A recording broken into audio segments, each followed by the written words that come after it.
ವೀಕ್ಷಕರೆಲ್ಲರಿಗೂ ನಮ್ಮ ವಾಹಿನಿಯ ವಿಶೇಷ ಕಾರ್ಯಕ್ರಮಕ್ಕೆ ಸ್ವಾಗತ.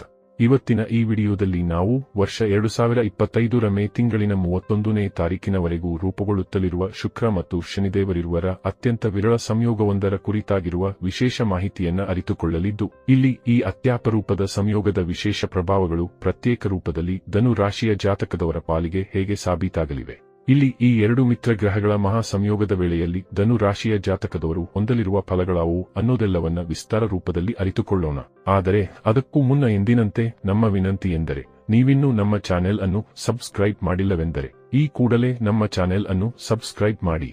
ಹಾಗೆ ನಮ್ಮೆಲ್ಲ ವಿಡಿಯೋಗಳ ನಿರಂತರ ಅಪ್ಡೇಟ್ಸ್ಗಳಿಗಾಗಿ ತಪ್ಪದೇ ಪಕ್ಕದಲ್ಲಿರುವ ಬೆಲ್ ಐಕಾನ್ ಕೂಡ ಕ್ಲಿಕ್ ಮಾಡಿ. ವೀಕ್ಷಕರೇ, ನ್ಯಾಯಪಾಲಕನೆಂದು ಕರೆಯಲಾಗುವ ಶನಿದೇವನು ಪ್ರಸ್ತುತ ಗುರು ಗ್ರಹದ ಸ್ವಾಮಿತ್ವದ ಮೀನ ರಾಶಿಯಲ್ಲಿ ವಿರಾಜಮಾನನಾಗಿದ್ದಾನೆ. ಇಲ್ಲಿ ವರ್ಷ 2025ರ ಮಾರ್ಚ್ ತಿಂಗಳಿನ 29ನೇ ತಾರೀಕಿನ ದಿನದಂದೇ ಶನಿದೇವನು ಕುಂಭ ರಾಶಿಯಿಂದ ನಿರ್ಗಮಿಸುವ ಮೂಲಕ ಮೀನ ರಾಶಿಗೆ ಪ್ರವೇಶಿಸಿದ್ದನು. ಅದೇ ರೀತಿಯಲ್ಲಿ ಪ್ರೇಮ ಮತ್ತು ಧನದ ಸ್ವಾಮಿ ಗ್ರಹನಾಗಿರುವ ಶುಕ್ರದೇವನು ಸಹ ವರ್ಷ 2025ರ ಜನವರಿ ತಿಂಗಳಿನ 28ನೇ ತಾರೀಕಿನ ದಿನದಂದು ಮೀನ ರಾಶಿಗೆ ಪರಿವರ್ತನೆ ಹೊಂದಿದ್ದನು. ಅಲ್ಲಿಂದ ಇಲ್ಲಿಯವರೆಗೂ ಶುಕ್ರದೇವನು ಮೀನ ರಾಶಿಯಲ್ಲಿಯೇ ವಿರಾಜಮಾನನಾಗಿರುವನು. ಹೀಗಿರಬೇಕಾದರೆ ಇಲ್ಲಿ ಮಾರ್ಚ್ ತಿಂಗಳಿನ 29ನೇ ತಾರೀಕಿನ ದಿನದಂದು ಶನಿದೇವನು ಸಹ ಮೀನ ರಾಶಿಗೆ ಪರಿವರ್ತನೆ ಹೊಂದುತ್ತಲೇ ಮೀನ ರಾಶಿಯಲ್ಲಿ ರಾಹು, ಶುಕ್ರ ಮತ್ತು ಶನಿದೇವನ ತ್ರಿಗ್ರಹಿ ರಾಜಯೋಗದ ನಿರ್ಮಾಣವಾಗಿತ್ತು. ಇಲ್ಲಿ ತ್ರಿಗ್ರಹಿ ಯೋಗದ ವೇಳೆಯಲ್ಲಿ ಶುಕ್ರ ಮತ್ತು ಶನಿದೇವರಿರುವರ ಪ್ರಭಾವಗಳು ಹೆಚ್ಚು ಪ್ರಖರತೆಯಿಂದ ಕೂಡಿರಲಿಲ್ಲ. ಇಲ್ಲಿ ಈ ಎರಡು ಮಿತ್ರ ಗ್ರಹಗಳ ಮಧ್ಯದಲ್ಲಿ ರಾಹುವಿನ ನಕಾರಾತ್ಮಕತೆ ಹೆಚ್ಚು ಪ್ರಬಲವಾಗಿತ್ತು. ಆದರೀಗ ಮೇ ತಿಂಗಳಿನ 18ನೇ ತಾರೀಕಿನ ದಿನದಂದು ರಾಹು ಗ್ರಹವು ಮೀನ ರಾಶಿಯಿಂದ ನಿರ್ಗಮಿಸುವ ಮೂಲಕ ಮುಂದಿನ 18 ತಿಂಗಳುಗಳ ಅವಧಿಗಾಗಿ ಕುಂಭ ರಾಶಿಗೆ ಪರಿವರ್ತನೆ ಹೊಂದಿಯಾಗಿದೆ. ಇದರಿಂದಾಗಿ ಇಲ್ಲಿ ಮೀನ ರಾಶಿಯಲ್ಲಿ ಈಗ ಶನಿ ಮತ್ತು ಶುಕ್ರದೇವರಿರುವರು ನೇರ ಸಂಯೋಗ ಹೊಂದುವುದರ ಮೂಲಕ ಹೆಚ್ಚು ಪ್ರಖರತೆಯಿಂದ ಗೋಚರಿಸ ಹೊರಟಿರುವರು. ಇಲ್ಲಿ ಈ ಎರಡು ಗ್ರಹಗಳ ಮಿತ್ರ ಗ್ರಹಗಳಾಗಿರುವುದರಿಂದ ಇಲ್ಲಿ ಮೇ ತಿಂಗಳಿನ 31ನೇ ತಾರೀಕಿನ ಕೆಲ ದಿನಗಳು ಪ್ರತ್ಯೇಕ ರಾಶಿಯ ಜನರ ಮೇಲೆ ವೈಭೋಗದ ಶುಭ ಫಲಗಳ ಸುರಿಮಳೆ ಸುರಿಯಲಿವೆ ಎಂದು ಹೇಳಲಾಗಿದೆ. ಇಲ್ಲಿ ಮೇ ತಿಂಗಳಿನ 31ನೇ ತಾರೀಕಿನ ದಿನದಂದು ಯಾವಾಗ ಶುಕ್ರದೇವನು ಮೀನ ರಾಶಿಯಿಂದ ನಿರ್ಗಮಿಸುವನೋ ಆಗ ಈ ಎರಡು ಮಿತ್ರ ಗ್ರಹಗಳ ಸಂಯೋಗ ಅಂತ್ಯವಾಗುವುದರ ಮೂಲಕ ಒಂದು ವಿಶೇಷ ರಾಜಯೋಗದ ಪ್ರಭಾವಗಳು ಕ್ಷೀಣಿಸಲಿವೆ. ಆದರೆ ಇಲ್ಲಿ ಮೇ ತಿಂಗಳಿನ 31ನೇ ತಾರೀಕಿನವರೆಗಿನ ಅಲ್ಪ ಸಮಯ ಮಾತ್ರ ನಿಮಗೆ ಅದೃಷ್ಟದ ಫಲಗಳನ್ನು ಖಂಡಿತ ಕರುಣಿಸಬಹುದಾಗಿವೆ. ಹಾಗಾದರೆ ಬನ್ನಿ, ಇಲ್ಲಿ ಸಮಭಾವ ಹೊಂದಿರುವ ಶನಿ ಮತ್ತು ಶುಕ್ರ ಗ್ರಹಗಳೆರಡು ಇಲ್ಲಿ ಮುಂದಿನ ಕೆಲ ದಿನಗಳ ಮಟ್ಟಿಗೆ ಪ್ರತ್ಯೇಕ ಧನು ರಾಶಿಯ ಜಾತಕದವರ ಪಾಲಿಗೆ ಹೇಗೆ ಸಾಬೀತಾಗಲಿದ್ದಾರೆ ಅನ್ನೋದನ್ನ ಈಗ ವಿಸ್ತಾರ ರೂಪದಲ್ಲಿ ಅರಿತುಕೊಳ್ಳೋಣ. ವೀಕ್ಷಕರೇ, ಭೋಗ, ವಿಲಾಸಿತನ ಮತ್ತು ಭೌತಿಕ ಸುಖದ ಕಾರಕ ಗ್ರಹನಾಗಿರುವ ಶುಕ್ರದೇವನು ನಿಮ್ಮ ಷಷ್ಠಮ ಮತ್ತು ಏಕಾದಶ ಭಾವದ ಸ್ವಾಮಿ ಗ್ರಹನಾಗಿದ್ದಾನೆ. ಇತ್ತ ಕರ್ಮ ಫಲದಾತನಾಗಿರುವ ಶನಿದೇವನು ಧನು ರಾಶಿಯ ಜಾತಕದವರ ತೃತೀಯ ಭಾವದ ಸ್ವಾಮಿ ಗ್ರಹನಾಗಿರುವನು. ಇನ್ನು ಪ್ರಸ್ತುತ ಇಲ್ಲಿ ಈ ಎರಡೂ ಮಿತ್ರ ಗ್ರಹಗಳು ಮೀನ ರಾಶಿಯ ಮೂಲಕ ನಿಮ್ಮ ಚತುರ್ಥ ಭಾವದಲ್ಲಿ ಮೇ ತಿಂಗಳಿನ 31ನೇ ತಾರೀಕಿನ ದಿನದವರೆಗೂ ವಿಶೇಷ ಯುತಿಯನ್ನು ಹೊಂದಲಿದ್ದಾರೆ. ಇಲ್ಲಿ ನಿಮ್ಮ ಚತುರ್ಥ ಭಾವದಲ್ಲಿ ಶುಕ್ರ ಮತ್ತು ಶನಿದೇವನ ಈ ಗೋಚರ ನಿಮ್ಮ ಪಾಲಿಗೆ ಹೆಚ್ಚು ಲಾಭದಾಯಕವಾಗಿ ಸಿದ್ಧಗೊಳ್ಳಬಹುದಾಗಿದೆ. ಇಲ್ಲಿ ನಿಮಗೆ ಬಹುತೇಕ ಕಡೆಗಳಲ್ಲಿ ಖಂಡಿತ ಇಚ್ಛಿತ ಫಲಗಳು ಲಭಿಸಲಿವೆ. ವಿಶೇಷವಾಗಿ ಇಲ್ಲಿ ಈ ಸಮಯದಲ್ಲಿ ಶುಕ್ರ ಮತ್ತು ಶನಿಯ ವಿಶೇಷ ದೃಷ್ಟಿಯು ನಿಮ್ಮ ವ್ಯಕ್ತಿತ್ವದಲ್ಲಿ ಅತ್ಯಂತ ಆಕರ್ಷಣೀಯ ಸ್ವಭಾವವನ್ನುಂಟು ಮಾಡಲಿದೆ. ಈ ಅವಧಿಯಲ್ಲಿ ಜನರು ನಿಮ್ಮತ್ತ ಆಕರ್ಷಿತರಾಗಲಿದ್ದಾನೆ. ಅಂದರೆ ನಿಮ್ಮ ನಡೆನುಡಿಯು ಖಂಡಿತ ಇಲ್ಲಿ ಆಕರ್ಷಣೀಯವಾಗಿರಲಿದೆ. ಈ ಸಮಯದಲ್ಲಿ ನೀವು ನಿಮ್ಮ ಮೇಲೂ ಗಮನ ನೀಡಲಿದ್ದು, ಹೀಗಾಗಿ ಇಲ್ಲಿ ನೀವು ಅತೀವ ಆಕರ್ಷಿತರಾಗಲಿದ್ದೀರಿ. ಇಲ್ಲಿ ನೀವು ಮಾಡುವ ಕೆಲಸ ಕಾರ್ಯಗಳು ಜನರನ್ನ ನಿಮ್ಮತ್ತ ಆಕರ್ಷಿತರನ್ನಾಗಿಸಲಿದೆ. ಇಲ್ಲಿ ಶುಕ್ರ ಮತ್ತು ಶನಿದೇವರಿರುವರು ಮಿತ್ರ ಗ್ರಹಗಳಾಗಿವೆ. ಹೀಗಾಗಿ ಹೊಸ ವಿಷಯಗಳಲ್ಲಿ ನಿಮಗೆ ಲಾಭ ಕರುಣಿಸಲಿವೆ. ಇಲ್ಲಿ ಸ್ವತಃ ನೀವು ಕೂಡ ಹೊಸ ವಿಷಯಗಳ ಕಡೆಗೆ ಹೆಚ್ಚು ಆಕರ್ಷಿತರಾಗಲಿದ್ದೀರಿ. ಇಲ್ಲಿ ನಿಮ್ಮ ವೈಚಾರಿಕ ಕ್ಷಮತೆಯಲ್ಲಿಯೂ ಪ್ರಗತಿ ಉಂಟಾಗಲಿದೆ. ಇಲ್ಲಿ ನಿಮ್ಮ ವಿಚಾರಧಾರೆಗಳು ಕೂಡ ನಿತ್ಯ ನೂತನವಾಗಿ ಕಂಡುಬರಲಿವೆ.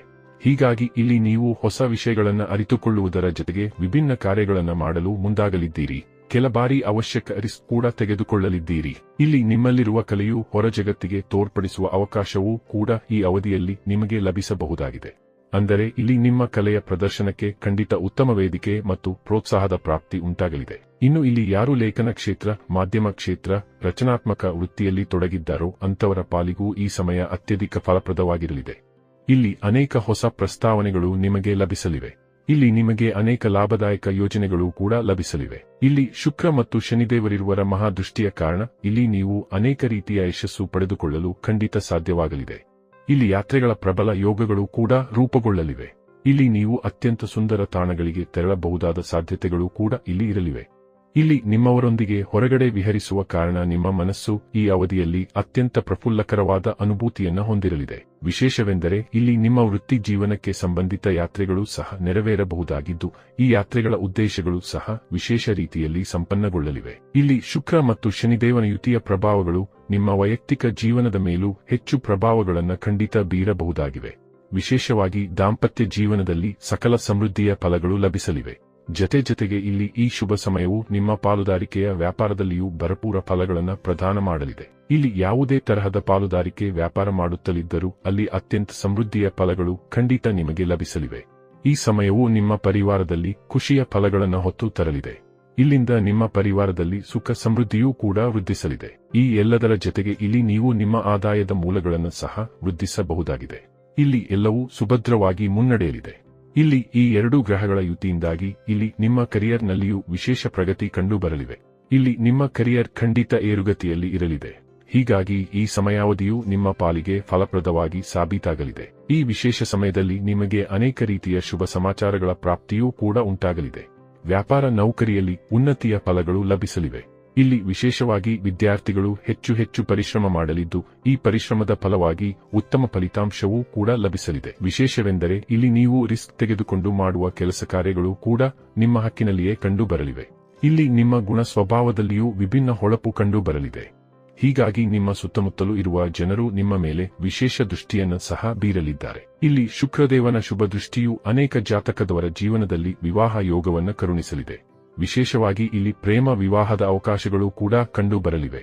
ಇಲ್ಲಿ ಪ್ರೇಮ ನಿವೇದನೆಗೂ ಸಮಯ ಸೂಕ್ತವಾಗಿ ಕಂಡುಬರಲಿದ್ದು, ಇಲ್ಲಿ ನಿಮ್ಮೊಂದಿಗೆ ಹೊಸ ಸಂಬಂಧಗಳು ಕೂಡ ಬೆಸೆದುಕೊಳ್ಳಬಹುದಾಗಿವೆ. ಇಲ್ಲಿ ನಿಮಗೆ ಕೆಲ ವಿಶೇಷ ಅವಕಾಶಗಳು ಸಹ ಲಭಿಸಲಿವೆ. ಈ ಎಲ್ಲ ಅವಕಾಶಗಳನ್ನು ನೀವು ಬಳಸಿಕೊಂಡು ವರ್ಷದ ಮಧ್ಯಭಾಗದಲ್ಲಿ ಉತ್ತಮ ಧನಲಾಭದ ಯೋಗವನ್ನು ಪಡೆದುಕೊಳ್ಳಲು ಸಾಧ್ಯವಾಗಲಿದೆ. ಈ ಎಲ್ಲ ಕಾರಣಗಳಿಂದಾಗಿ ನೀವು ನಿಮ್ಮ ಆರ್ಥಿಕ ಸ್ಥಿತಿಯನ್ನು ಸಹ ಅತ್ಯಂತ ಸದೃಢಗೊಳಿಸಿಕೊಳ್ಳಬಲ್ಲವರಾಗಿ ಕಂಡುಬರಲಿದ್ದೀರಿ. ಒಟ್ಟಾರೆಯಾಗಿ ಇಲ್ಲಿ ಗುರುವಿನ ರಾಶಿಯಲ್ಲಿ 2 ಮಿತ್ರ ಗ್ರಹಗಳಾಗಿರುವ ಶುಕ್ರ ಮತ್ತು ಶನಿದೇವರಿರುವರ ಮಹಾಸಂಯೋಗವು ಬಹುತೇಕ ನಿಮಗೆ ಇಚ್ಛಿತ ಫಲಗಳನ್ನೇ ಪ್ರದಾನ ಮಾಡಬಹುದಾಗಿದ್ದು, ಹೀಗಾಗಿ ಇಲ್ಲಿ ಈ ಸಮಯದ ಸದುಪಯೋಗ ಪಡೆದುಕೊಳ್ಳುವುದರ ಮೂಲಕ ಮುನ್ನಡೆಯಬೇಕು. ಇನ್ನು ಈ ವಿಶೇಷ ಸಮಯದಲ್ಲಿ ನೀವು ಆಂಜನೇಯ ಸ್ವಾಮಿಯನ್ನ ಆರಾಧಿಸುವುದು, ಸಂಜೆಯ ಸಮಯದಲ್ಲಿ ಲಕ್ಷ್ಮೀ ಮಾತೆಯ ಮುಂದೆ ತುಪ್ಪದ ದೀಪ ಬೆಳಗಿಸುವುದು, ಹಾಗೆ 9 ವರ್ಷದ ಬಾಲ ಕನ್ನಿಕೆಯರಿಗೆ ಸಿಹಿ ತಿನಿಸು ನೀಡುವುದು ಮಾಡಬೇಕು. ಇದರಿಂದಾಗಿ ಈ ವಿಶೇಷ ಸಮಯ ಹೆಚ್ಚು ಸಮೃದ್ಧಿಯ ಫಲಗಳನ್ನು ನಿಮಗೆ ಖಂಡಿತ ಕರುಣಿಸಲಿದೆ. ವೀಕ್ಷಕರೇ, ಮೇ ತಿಂಗಳಿನ 31ನೇ ತಾರೀಕಿನವರೆಗೂ ಗುರುವಿನ ರಾಶಿಯಲ್ಲಿ ಶುಕ್ರ ಮತ್ತು ಶನಿದೇವರಿರುವರು ಮಿತ್ರತ್ವ ಭಾವದಿಂದ ಹೊಂದಲಿರುವ ವಿಶೇಷ ಸಂಯೋಗದ ಸಂಪೂರ್ಣ ಮಾಹಿತಿ ಇದಾಗಿದ್ದು, ಈ ಮಾಹಿತಿ ನಿಮಗೆ ಇಷ್ಟವಾದರೆ ವಿಡಿಯೋವನ್ನು ಲೈಕ್ ಮತ್ತು ಶೇರ್ ಮಾಡಿ. ಹಾಗೆ ನಮ್ಮ ಚಾನೆಲ್ ಅನ್ನು ಸಬ್ಸ್ಕ್ರೈಬ್ ಮಾಡುವುದರೊಂದಿಗೆ ನಮ್ಮೆಲ್ಲ ವಿಡಿಯೋಗಳ ನಿರಂತರ ಅಪ್ಡೇಟ್ಸ್ಗಳಿಗಾಗಿ ತಪ್ಪದೇ ಪಕ್ಕದಲ್ಲಿರುವ ಬೆಲ್ ಐಕಾನ್ ಬಟನ್ ಕೂಡ ಕ್ಲಿಕ್ ಮಾಡಿ.